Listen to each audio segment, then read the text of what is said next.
বিসমিল্লাহির রহমানির রহিম। আসসালামু আলাইকুম, আশা করি সবাই ভালো আছেন। আজকে আসছি কুন্দারপাড়া চরে। তো এখানে আসার মূল যে উদ্দেশ্য সেটা হচ্ছে আমাদের শিপন ভাই কুন্দারপাড়া চরের জন্য আসলে মোর দেন 250টার উপর টিউবওয়েল বা আদারওয়াইজ প্রায় 2 কোটি টাকার উপরে খরচ করেছে অলরেডি। এটা হচ্ছে বিভিন্ন ফান্ড থেকে। তো আমাদের এখানে সৌজন্যে একটা আমানা প্রতিষ্ঠান উনি নতুন করে আবার স্টার্ট করছেন। আর এখানে স্বাবলম্বী প্রজেক্টের হচ্ছে এটা গরু বিতরণ। তো আসলে এটা বলতে যে উনি ফার্স্ট টাইম আজকে একটা গরু দিল এটা না, এর আগে অনেকগুলো গরু দিয়েছে, কিন্তু এই বিলবোর্ড বা ব্যানারটা এর আগে করেনি। আর আজকে ফার্স্ট স্টার্ট করছে এই কারণ বিভিন্ন জায়গা থেকে বিভিন্ন পার্সনরা বিভিন্নভাবে ফান্ডিং করে থাকে।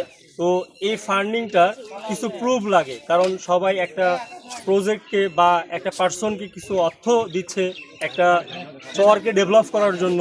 তো এটার একটা স্বচ্ছতার জন্য কিছু প্রুফ লাগে। তো এই প্রুফটা হচ্ছে আমাদের এই প্রজেক্টের বিলবোর্ড বা হচ্ছে এই প্যানাটা। তো আশা করি এই চরকে ডেভেলপ করার জন্য আমি যেটা বরাবরই বলে থাকি যে একটা চর বা একটা জেলা বা একটা দেশকে ডেভেলপ করার জন্য সামান্য একটা জিনিসের দরকার পড়ে, সেটা হচ্ছে মানসিকতা। আমাদের যদি স্বচ্ছ মানসিকতা থাকে, আমাদের যদি মেন্টালিটিটা এমন থাকে যে আমি নিজে উঠবো এবং একটা পরিবার বা একটা জেলাকে বা একটা গ্রামকে নিয়ে উঠবো, ঠিক এই মেন্টালিটি যদি থাকে তাহলে একটা চরকেও ডেভেলপ করা সম্ভব, একটা চরকেও একটা শহরে রূপান্তরিত করা সম্ভব। এবং বাংলাদেশের প্রেক্ষাপটে সবচেয়ে যেটা বড় সমস্যা এটা হচ্ছে বেকারত্ব। তো এই বেকারত্ব নিরসন করার জন্য এই প্রকল্পটাও একটা অনেক বড় একটা উদাহরণ। তার প্রুফটা হচ্ছে এরকম যে এখানে হচ্ছে এতিম এবং বিধবা যাদেরকে এই গরুটা দেওয়া হয়েছে বা যে পার্সনকে দেওয়া হয়েছে তার স্বামী নেই, তার 3টা বাচ্চা, উনি একবারেই এতিম বা নেডি।